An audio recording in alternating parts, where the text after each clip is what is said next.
अस्सलाम वालेकुम guys, welcome back. This is doctor Hadi here.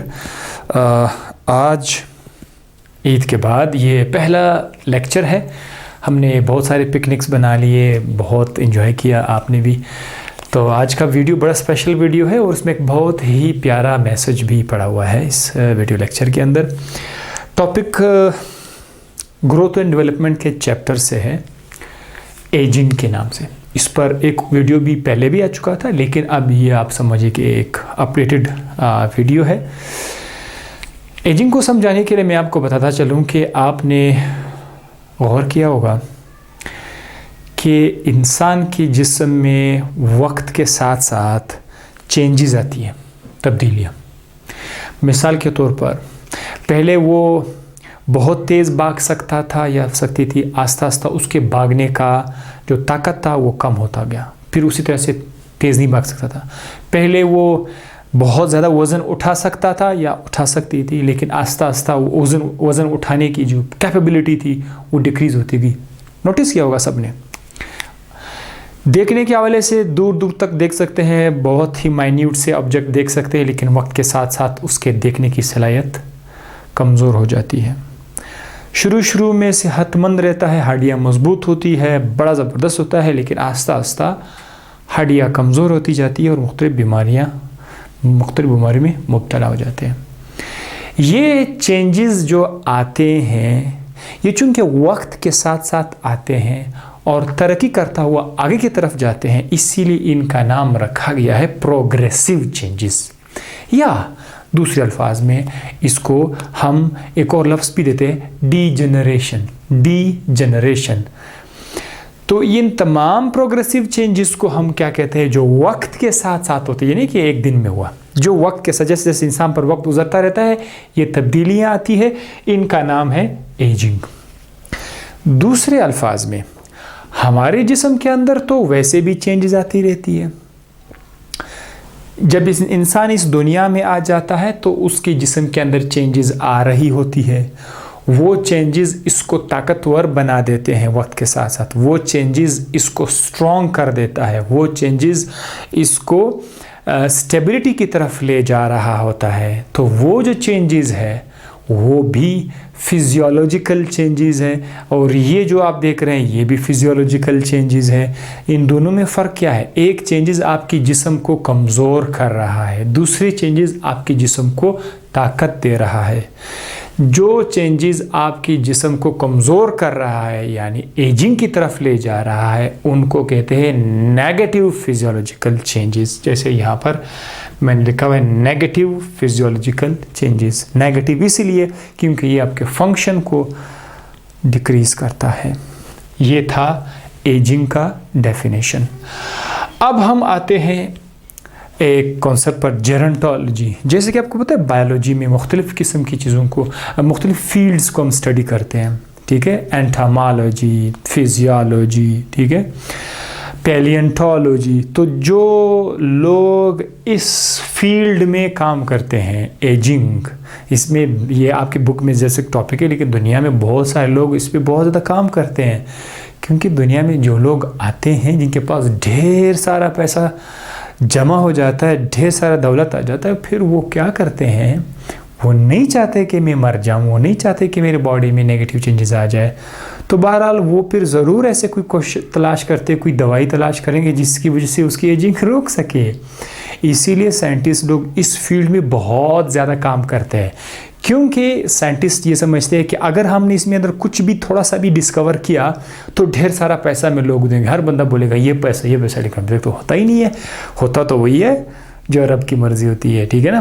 तो इसीलिए बहुत बड़ी फील्ड है, इस पर काफ़ी ज़्यादा रिसर्च हो रहा होता है। इस फील्ड को बोलते हैं gerontology. It is called gerontology, जिसमें स्टडी करते हैं कि क्यों होता है, कैसे होता है एजिंग, कैसे इसको रोक सकते हैं, कैसे उसको डिक्रीज़ कर सकते हैं। अब साइंस ने इस दुनिया में इस फील्ड में काफ़ी कोशिश की कि किसी न किसी हद तक पता लगा सके कि इसकी वजूहत क्या हो सकती है इस एजिंग की। बहुत सारे मेहनत के बाद उनको 100% कोई हल नहीं मिला अभी तक कि क्यों ऐसा होता है, लेकिन कुछ थ्योरीज उन्होंने सामने पेश की है कि ये हो सकता है, 100% नहीं, कि ये हो सकता है। जैसे कि पहला क्या है, जेनेटिक फैक्टर्स। जेनेटिक फैक्टर्स चूँकि किस चीज़ के साथ रिलेटेड है, डीएनए के साथ रिलेटेड है, और डीएनए जो है ये हकीकत में आपका क्रोमोसोम का हिस्सा है। क्रोमोसोम, आपको पता है कि आपके सेल के अंदर क्रोमोसोम होते हैं, और मैं एक क्रोमोसोम का इस तरह से ड्रॉ कर लेता हूँ कि क्रोमोसोम के अंदर डीएनए होता है। अब ये जो क्रोमोसोम का जो एक लेंथ होगा, ठीक है, लेट्स सपोज ये क्रोमोसोम का लेंथ है। क्रोमोसोम का जो लास्ट पोर्शन है, इस धागे का जो लास्ट पोर्शन है, लास्ट, लेट्स सपोज मैं इसको यहाँ तक, ये जो लास्ट पोर्शन है, इसको मैं नाम देता हूँ टेलोमेरेज। टेलोमेरेज, टेलोमर्स भी इसको बोलते हैं, टेलोमर्स, ठीक है, टेलोमर्स। इसकी अपनी एक लेंथ होती है। टेलोमर का लेंथ ये है, ये पूरा क्रोमोसोम का, ये पूरा एक क्रोमोसोम का ये जो छोटा सा इलाका है ना, ये मैंने इधर बड़ा करके दोबारा लिखा हुआ है, पूरा क्रोमोसोम नहीं है, क्रोमोसोम का छोटा सा इलाका टेलोमर है। ये टेलोमर जो है, साइंस कहती है कि इस टेलोमर की जो लेंथ है वो कम होना शुरू हो जाता है, वो कम होता है। मिसाल के तौर पर ये ऐसा, इतना, इतना, ठीक है। तो इस टेलोमर की लंबाई में कमी आती है। वो कैसे? वो कहते हैं कि सेल जब अपने आप को डिवाइड करता है, एक सेल जब अपने आप को डिवाइड करता है, कितने में? 2 सेल्स में, तो सेल के अंदर तो क्रोमोसोम पड़े रहते हैं। उन क्रोमोसोम का जो टेलोमर है वो उसकी लेंथ स्मॉल हो जाता है। जब ये सेल भी अपने आप को डिवाइड करेंगे मज़ीद 2 में, तो फिर क्या होगा कि वो जो क्रोमोसोम है उसका जो टेलोमेर है वो और भी छोटा हो जाता है। यानी जैसे जैसे सेल की डिविजन्स होती है, 2 बार डिवाइड हुआ, 3 बार, 10 बार, 20 टाइम, 50 टाइम, सेल जैसे जैसे डिवाइड करते हैं तो सेल के अंदर जो क्रोमोसोम का जो टेलोमर है वो छोटा होता जाता है। ये जो छोटा टेलोमर है ये सेल के अंदर नेगेटिव फिजियोलॉजी इनिशिएट करता है, ये एजिंग का सबब बन जाता है। ये एक थ्योरी रखी गई है। इसके अलावा ये तो जेनेटिक फैक्टर, इसके अलावा कुछ एक्सट्रिंसिक फैक्टर्स है कि इसकी बिना पर जो है वो एजिंग आती है। एक्सट्रिंसिक फैक्टर जो है वो जिस्म के अंदर नहीं है, जैसे कि डीएनए वगैरह, वो बाहर का जो माहौल है, बाहर का माहौल, इंसान जिस माहौल के अंदर रहता है, जिस माहौल के अंदर इंसान रहता है उसका जो माहौल है, उसके अंदर रोशनी है, पानी है, हवा है, एनवायरनमेंट है, उस इन्वायरमेंट के असरात इसमें एजिंग ला सकती है। जैसे कि पुअर हेल्थ हैबिट्स, ये अपने सेहत का ख्याल नहीं रखता, इसका खुराक प्रॉपर नहीं है, ये एक्सरसाइज नहीं कर रहा, ये कोई फ़िज़िकल एक्टिविटी नहीं कर रहा, जिसकी वजह से उसके अंदर एजिंग शुरू हो जाती है। ये इसके अलावा स्मोकिंग, वो मुख्तलिफ़ तरीक़ों से स्मोकिंग करते हैं, आम सिगरेट है, चरस से जो भी नशे वगैरह करते हैं इसकी वजह से, या जो लोग अल्कोहल पीते हैं, शराब पीते हैं, या माहौल के अंदर गंद है, आलूदगी है, तो आलूदगी जो पोल्यूटेड इन्वायरमेंट है वो भी एजिंग की तरफ ले जाता है। अब साइन सिम्टम्स इसके क्या है? एजिंग के आने से हम लोग काफ़ी ज़्यादा इसके साइन एंड सिम्टम्स हैं, लेकिन याद रखिएगा ये जितने भी साइन एंड सिम्टम्स है ये तमाम के तमाम लोगों में ये सब के सब यकसा तरीके से नज़र नहीं आएंगे। बाज़ में कुछ साइन एंड सिम्टम्स नज़र आएंगे, बाकी नज़र नहीं आएंगे। दूसरों में जाओगे तो उनमें फिर कुछ और साइन एंड सिम्टम्स नज़र आएंगे, पहले वाले नज़र नहीं आएंगे। तो ओवरऑल अगर देखा जाए, ओवरऑल उसमें यह है कि बाल का निकल जाना। अब ज़रूरी तो नहीं है कि जैसे जैसे किसी के बाल निकलना शुरू हो जाए तो ये एजिंग की निशानी है सिर्फ। इसीलिए तो बाज़ औक़ात हमारे मेडिकल के स्टूडेंट्स को जब आप कोई बीमारी पढ़ा रहे होते हैं उसके कुछ अलामात बता देते हैं, तो वो स्टूडेंट उस के अलामात में से एक अलामत को कभी अपने अंदर या दूसरों के अंदर जैसे ही देख लेता है तो उसके फ़ौरन मुझे तो ये बीमारी लगी या तुम्हें ये बीमारी लगी हुई है। तो ये शुरू का नॉलेज है स्टूडेंट के लाइफ में, जैसे थोड़ी बहुत ये तो जस्ट तक स्टार्ट है, तो उसकी वजह से वो गलत तरीके से इंटरप्रेट करना शुरू कर लेते हैं। ठीक है, तो जैसे कि मैं आप बताऊं, एक वोमिटिंग का आना या नाज़िया, जो दिल ख़राब होता है ना, ये जो हालत है ना, मुख्तलिफ़ किस्म की बीमारियों की एक निशानी है। तो अगर आपको उल्टी आ रही है तो इसका मतलब ये तो नहीं है कि आपको खामखा लाजमी एक वो फलाना एक ख़ास किस्म की बीमारी लगी हुई है। तो बहरहाल अक्सर एजिंग में बाल गिरना शुरू हो जाते हैं, हेयर लॉस हो जाते हैं। इसकी वजह यह है कि जो हेयर फॉलिकल्स होते हैं, हेयर फॉलिकल्स, आपके जो स्काल्प के अंदर जो हेयर फॉलिकल्स है, ये कम हो जाते हैं। आम लोगों में इसमें बहुत ज़्यादा ये कम होना शुरू हो जाते हैं, और इसके कम होने की वजह से ये जो बाल है, बाल पतले हो जाते हैं बनिस्बत शुरू में जो काफ़ी मोटे होते हैं, बड़े सेहतमंद होते हैं, लेकिन वक्त के साथ साथ ये बाल पतले हो जाते हैं और जल्दी जल्दी गिरते हैं ये। इसके अलावा उसका जिल्द के अंदर पैचेस नज़र आते हैं, ठीक है, पिगमेंट्स उसके अंदर नज़र आना शुरू हो जाते हैं, टुकड़े छोटे छोटे से पैचेस नज़र आते हैं स्किन के अंदर, और झुर्रियाँ नज़र आएंगी, रिंकल्स ज़ाहिर है इसमें सबसे बड़ी निशानी है। जो बहुत ज़्यादा बूढ़े लोग होते हैं उनके चेहरे में रिंकल्स होते हैं, और रिंकल्स आजकल लोग क्या करते हैं, कॉस्मेटिक्स की दुनिया में इतनी तरक्की हो गई है, जितने भी ये फिल्म के एक्टर्स होते हैं, बड़े पैसेदार लोग होते हैं, वो अपना रिंकल्स को कॉस्मेटिक्स के जो सेंटर होते हैं, इसको तो डर्मा फार्मास्यूटिकल उसको बोलते हैं, वहाँ जाकर वो लोग उसको ठीक कर लेते हैं, ये पॉसिबल है। और आजकल जो है आपको 60-70 साल वाला बंदा बिल्कुल यंग नज़र आ रहा होगा, क्योंकि उसने अपना स्किन ऐसा बनाया होगा। और आजकल अक्सर औरतें भी ये काम कर रही होती है। तो भाई आजकल आप बहुत ख्याल रखिएगा कि ज़ाहिरी चेहरे पे नहीं जाना, ठीक है। बहुत सारे लोगों ने जो है रिंकल्स ख़त्म करने की कोशिश की हुई है। असल बंदा जो जवान होगा ना, उसकी कुछ ख़ास निशानियाँ होती हैं, ठीक है। उसमें सबसे बड़ी है कि उसके अंदर एनर्जेटिक हो, तो शौक़ होता है, ये उसकी सबसे बड़ी निशानी है। तो ये स्किन वगैरह जो है ये आपको धोखा दे सकते हैं, उसको काफ़ी काम हो रहा था, जैसे मैंने पहले भी कहा था। हेयरिंग का मसला होगा, उसको सुनने का इशू होगा, देखने का इशू होगा। अच्छा, स्ट्रेस के ख़िलाफ़ अपने आप को वापस नॉर्मल हालत में लाने की जो सलाहियत है वो कमज़ोर होगा। स्ट्रेस के ख़िलाफ़ आपका जिस्म वापस अपने आप को नॉर्मल लाने में हिम्मत करते हैं, हेल्प करते हैं, लेकिन ये हेल्प डिक्रीज़ हो जाता है।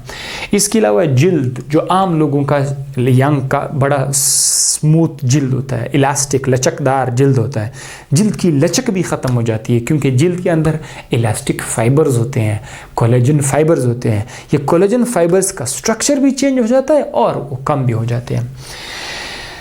इसके अलावा एजिंग में ये है कि बंदा अपना वेट कम नहीं कर सकता, उसका वेट बढ़ना शुरू कर लेते, वो अपने वेट को कम करने का जो सलाहियत है वो खो बैठता है, वो नहीं कर सकता। वो वैसे भी आजकल लोग अक्सर इसमें मुब्तला है। सेकेंडरी एजिंग प्रोसेस पर क्या है? सेकेंडरी एजिंग प्रोसेस, देखो, एक तो ऐसा एजिंग है कि आप जितना भी ज़्यादा एहतियात करोगे, अच्छा खुराक, अच्छे माहौल में रहे, इधर उधर आपने बहुत कुछ किया, सब कुछ ठीक है, फिर भी आपको हो रहा है। लेकिन एक दूसरा है, वो है सेकेंडरी एजिंग। सेकेंडरी एजिंग उस एजिंग को कहते हैं जो इंसान अपने हाथ अपनी तरफ से प्रॉपर रिस्पॉन्सिबिलिटी ना देने की वजह से इसके अंदर आ जाती है। जैसे कि वो एक्सरसाइज नहीं कर रहा, वो अच्छा डाइट नहीं ले रहा, वो अपना ख्याल खुद नहीं रख रहा, वो नशे कर रहे हैं। तो इन गलत किस्म के खुराक लेने से, एक्सरसाइज ना करने से, नशा करने से जो एजिंग आ जाती है, इसमें तो इसका अपना रोल है। तो इस तरह की एजिंग को फिर हम क्या नाम देखते हैं? Secondary ageing. एक तो वो एजिंग है जो आपने बहुत एहतियात किया, फिर भी वो आ रहा है, वो तो वैसे भी एजिंग है। एहतियात ना करने से जो एजिंग आता है उसको फिर हम लोग नाम देते हैं सेकेंडरी एजिंग प्रोसेस। इसको किसी न किसी हद तक कंट्रोल किया जा सकता है, यानी आप डाइट का ख्याल करिएगा, एक्सरसाइज का ख्याल करिएगा, ठीक है। तो इस तरह से अब इसमें वो बार बार हम चेंजेस की बात करते हैं ना, फिजियोलॉजिकल चेंजेस जो एजिंग के अंदर आते हैं, वो हमारे पास दो तरह के चेंजेस हैं। एक सेल लेवल पर है, एक सिस्टम लेवल पर। आपको पता है आपके जिस्म के अंदर सेल्स होते हैं, बहुत ज़्यादा सेल्स होते हैं, और ये सेल्स मिलकर टिश्यू बनाते हैं, टिश्यू फिर मिलकर क्या बनाते हैं? ऑर्गन बनाते हैं, ऑर्गन मिलकर सिस्टम बनाते हैं। तो हमारे बॉडी के अंदर सिस्टम भी होते हैं, जैसे कि नर्वस सिस्टम है, डाइजेस्टिव सिस्टम है, स्केलेटल सिस्टम है, एक्सक्रीटरी सिस्टम है, रिप्रोडक्टिव सिस्टम है, इम्यून सिस्टम है, ये बहुत सारे सिस्टम हमारे बॉडी के अंदर होते हैं। सेल लेवल पर अगर हम देखें, ये एक सेल है, just one cell. Cell level पर क्या क्या चेंजेस आती है एजिंग में? सेल लेवल पर जो चेंजेस आती है वो सबसे पहले ये है कि डीएनए आपका डैमेज हो जाता है। ये जो डीएनए है ये आपको, क्योंकि ये सारे सेल को कंट्रोल कर रहा है ये डीएनए। अब जब ये डीएनए को डैमेज हो जाता है तो फिर क्या होगा, आपके सेल मेम्ब्रेन्स कम हो जाते हैं। आपके सेल के अंदर जो सेल मेम्ब्रेन की सिंथेसिस है वो कम हो जाती है। एंजाइम जो आपके सेल के अंदर काम कर रहे होते हैं, आप पूरा फैक्ट्री है जो इस सेल को चला रहा था, एंजाइम चला रहा था, एंजाइम का लेवल कम हो जाता है, ये इशू।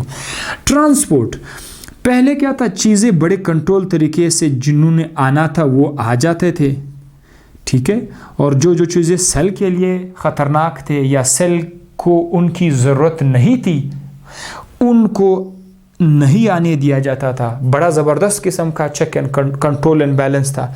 लेकिन अब क्या होगा, ये जो कंट्रोल एंड बैलेंस है ये कम हो जाएगा, यानी जो गलत चीज़ें हैं वो भी आना शुरू हो जाती हैं। वो मेम्ब्रेन की जो परमेबिलिटी का जो ताकत है वो डिक्रीज़ हो जाएगा। इसके अलावा माइटोकॉन्ड्रिया जो सेल के अंदर होते हैं उनकी तादाद कम हो जाती है, लाइसोसोम की तादाद कम हो जाते हैं, हार्मोन्स जो हमारे बॉडी के अंदर एक्सक्रीट होते हैं, निकलते हैं, उनका लेवल कम हो जाएगा। और मेटाबॉलिज्म आपको तंदुरुस्त रखते हैं, आपको एनर्जेटिक, आपको शौक रखते हैं। मेटाबॉलिज्म की कमी की वजह से बंदे को जब सर्दी का मौसम आता है तो उसका जिस्म खुद ब खुद वो इतना हीट प्रोड्यूस नहीं कर सकता कि उसको टेम्परेचर को वापस मेंटेन कर सके, तो इसीलिए उसको हल्की फुल्की सर्दी शुरू हो जाए तो उसको सर्दी लगना शुरू हो जाती है, क्योंकि उसका जिस्म उतना हीट प्रोड्यूस नहीं कर सकता कि जिसकी वजह से उसको गर्मी मिल जाए। तो ये सारी चीज़ें सेलुलर लेवल पर आ जाएंगे। और सिस्टम लेवल पर जो एजिंग है वो बहुत सारे सिस्टम को वो अफेक्ट करता है, जैसे कि डाइजेस्टिव सिस्टम में ये जो ज़बान टेस्ट उसको कर देते हैं, अल्टर कर देते हैं, किस चीज़ को, टेस्ट को, जो जायका है उसको चेंज कर लेते हैं। ज़बान का जो जायका है वो उसको चीज़ें उतनी ही मज़ेदार नहीं लगती जैसे पहले लगती थी, इसका जायका चेंज हो जाता है। इसके जायके के चेंज हो जाने की वजह से उसके स्टमक के अंदर जो तेज़ाब है, एसिडिटी है, वो कम हो जाएगी, और इस एसिडिटी की वजह से उसके लिवर तक ब्लड का जाना भी कम हो जाएगा, जिसकी वजह से उसका डाइजेस्टिव सिस्टम कमज़ोर हो जाएगा। ये पहला। इसके अलावा उसके मुंह के अंदर जो सलाइवा है, जो आमतौर पर मुंह को गीला रखता है, वो सलाइवा भी कम हो जाएगा, ठीक है, सलाइवा भी कम हो जाएगा। पता है वो खुराक को चबाने में मदद करते हैं, उसको गीला करने में मदद कर देते हैं। डाइजेस्टिव सिस्टम, हमने उस पर काफ़ी लेक्चर दिए हुए, डाइजेस्टिव सिस्टम पर मेरा लेक्चर मौजूद है, तो इससे भी मसला होगा। इसके अलावा अगर आप आ जाते हैं हड्डियों की तरफ, जो कि एक निज़ाम है, स्केलेटल सिस्टम, सपोर्ट, उसमें क्या होगा कि स्टार्ट में अगर थोड़ा बहुत हड्डियों का वज़न कम हो जाए, हड्डियों का वज़न का कम होना, इसको कहते हैं ऑस्टियोपेनिया। ये एक बोन है, इसके अंदर जो है बहुत सारा कैल्शियम है, कोलेजन है, ठीक है। तो अगर ये थोड़ी बहुत मिनरल्स इसकी में कम हो जाए, थोड़ा सा वेट लॉस करे, हड्डियों का वज़न थोड़ा सा अगर कम हो जाए स्टार्ट में, अगर थोड़ा सा कम, इसको बोलते हैं ऑस्टियोपेनिया। और अगर बहुत ज़्यादा बोन लॉस हो जाए, बोन लॉस, ज़ाहिर है हड्डियों के अंदर जो वज़न है वो कम होता जाएगा, इसका बोन लॉस। अगर ये बोन लॉस बहुत ज़्यादा होना तो उसको होते हैं ऑस्टियोपोरोसिस, हड्डियाँ हल्का होना शुरू हो जाते हैं। अगर बहुत ज़्यादा हल्का हो जाए तो ऑस्टियोपोरोसिस, और अगर वो थोड़े बहुत हल्का हो जाए उसको होते हैं ऑस्टियोपेनिया। इसके अलावा दूसरा जो आपका नर्वस सिस्टम है, अगर उधर आप देखें तो वहाँ पर न्यूरोट्रांसमीटर, जिस पर मेरा वीडियो लेक्चर्स मौजूद है, न्यूरोट्रांसमीटर्स एसिटाइलकोलिन, डोपामाइन, सेरोटोनिन वगैरह वगैरह, ये कम हो जाते हैं। जब ये कम हो जाते हैं तो उसकी वजह से उसका जो मेमोरी का मसला हो जाता है, वो जल्दी जल्दी भूल जाते हैं चीज़ें। तो ये तो हमारे यहाँ आजकल यंग लोगों में इतना ज़्यादा हो गया है, डिमेंशिया, ठीक है, मेमोरी मसला है इसका, मेमोरी। और फैट इन हार्ट, अगर आप सर्कुलेटरी सिस्टम की तरफ आएंगे तो वहाँ पर आपको दिल मिलेगा। दिल के अंदर क्या होगा कि दिल के जो मसल्स है उधर चर्बी जमा हो जाएगी, ये हो सकता है। और दिल के अंदर चार खाने हैं, 1 2 3 4, ठीक है, left atrium, left right right, ठीक है। ये जो लेफ्ट वेंट्रिकल है उसके पर्दे वो थोड़ा सा बड़ा हो जाता है, ये भी एक उसमें है, आ जाता है उसमें। और इम्यून सिस्टम, इस पर भी मेरा लेक्चर मौजूद है। इम्यून सिस्टम में आपका जिस्म जरासीम वायरस के खिलाफ लड़ने की सलाहियत रखता है, तो एजिंग में ये सिस्टम भी डिक्रीज होता है, जरासीम के खिलाफ लड़ाई बहुत कम होती है, इन्फेक्शन जल्दी जल्दी लगना शुरू हो जाते हैं। ये था आज का सारा वीडियो लेक्चर, लेकिन आपने जाना नहीं है। लेक्चर वीडियो लेक्चर के बाद स्टूडेंट को समझ आया, लेक्चर भी समझ आ गया, सब कुछ आ गया, एग्ज़ाम में लिखा, बस क्या ये ख़त्म हो गया? इसके अंदर ना आपके लिए एक बहुत बड़ा, आपके लिए, मेरे लिए, हम सब के लिए एक बहुत बड़ा मैसेज है कि जितना भी जिस्म को आपने बचपन से लेकर बड़ा होने तक आपने इसको कितना ही खिलाया पिलाया, इतने अच्छे आराम सुकून से इसको दिया, फिर भी आपका जिस्म एक ऐसे अनस्टॉपेबल इवेंट में मुब्तला होने वाला है कि आपको इसका शुरू में यकीन नहीं होता, लेकिन बाद में यकीन हो जाता है। अगर आपका जिस्म, मतलब मैं कहता हूँ, कभी भी लोग बोलते हैं मेरा जिस्म, मतलब मेल हुआ या फीमेल की तरफ मैं इशारा नहीं कर रहा हूँ, मैं जस्ट मैं मेल की तरफ देख रहा हूँ। कुछ मेल ऐसे कहते हैं ये मेरा जिस्म, मैं जैसा चाहूँ ऐसा कर लूँ इसके साथ, जैसा मैं चाहूँ। मैं हमेशा कहता हूँ कि आपके जिस्म में आखिर ऐसा कौन सा तुम्हारा कंट्रोल है कि जिसकी वजह से तुम इस जिस्म को अपना बोल रहे हैं? तुम खुद कौन हो, कहाँ से आए हो? हम और आप, पता ही दुनिया में हो, थोड़ा सा होश संभाला, शऊर आ गया और मतलब मैं हूँ, पता ही नहीं कि आप कहाँ से आए हो। आपने कभी किसी से कोई माँ के पेट में किसी से कोई वो किया था, एग्रीमेंट किया था कि मैं इधर आ रहा हूँ? कुछ भी नहीं, हमें पता ही नहीं कि हम कहाँ से आए। लेकिन जब इस ज़मीन पर आ जाते हैं तो हमारी हैसियत ये है कि आप के जिस्म में शुरू में ताकत, जवानी आती रहती है, एक हद तक जवानी, ताकत, उसके बाद खूबसूरती इसमें भी शामिल है। ये मैं फीमेल में, मेल और फीमेल दोनों को इशारा कर रहा हूँ। खूबसूरती, ताकत, जज्बा, बहुत कुछ इंक्रीज होता है। एक स्टेज पर आकर ना फिर ये वापस कम होना शुरू हो जाता है। इस दौरान इंसान से इस ज़मीन पर बहुत सारा गरूर, तकब्बुर, दिल आज़ारी, लोगों को दिल आज़ारी किया हुआ होता है, झूठ बोला होता है, दुनिया में किसी न किसी तरीके से झूठ बोल कर कमाया हुआ होता है। इनको आपस में लड़ाया, इनको उसको आपस में लड़ाया, ये गैबत किया, ये काम किया, वो काम किया, इसको पता ही नहीं कि यार मैंने मरना है। ये सारी की सारी चीज़, अनस्टेबल चीज़, ये आपने देकर आपको मरना होगा, आपको जाना होगा। तो इन चीज़ों को देकर बंदा सेट क्यों नहीं होता? उसको होना चाहिए कि वो सेट हो जाए, वो अपने आप को पहचाने। ये जो छोटा सा एक वक्फा है, कुछ सालों की ज़िंदगी आपको मिली हुई है और उसको वापस मरना भी है, इससे दरअसल एक बड़ा प्यारा मैसेज है आपके लिए। ज़ाहिर है आपने अपने आप को तो नहीं बनाया है, एक चीज़ आपके कंट्रोल में नहीं है। आपकी बॉडी के अंदर माइटोकॉन्ड्रिया, आपको पता ही नहीं है आपके माइटोकॉन्ड्रिया क्या कर रहे हैं इस वक्त, यू डोंट नो। आपकी बॉडी के अंदर ये हड्डियाँ बनी हुई थी, इस वक्त मेरे जिस्म के अंदर कौन सा सेल कहाँ पर क्या काम कर रहा है, आई डोंट नो। मेरी मर्जी के बिल्कुल मुताबिक ही नहीं है। मैं कुछ नहीं कर सकता, मैं बोल सकता हूँ ये मेरी मर्ज़ी के मुताबिक है, ये कुछ इख्तियार मेरे साथ है, मैं बोल सकता हूँ, मैं आपको समझा रहा हूँ। लेकिन मुझे ये नहीं पता कि जो अल्फाज मेरे जिस्म में बन रहे उसे कौन बना रहा है कि जिसे मैं निकाल रहा हूँ। मैं तो निकाल तो रहा हूँ, लेकिन मुझे ये नहीं पता कि वो किस तरह अंदर बन रहे हैं।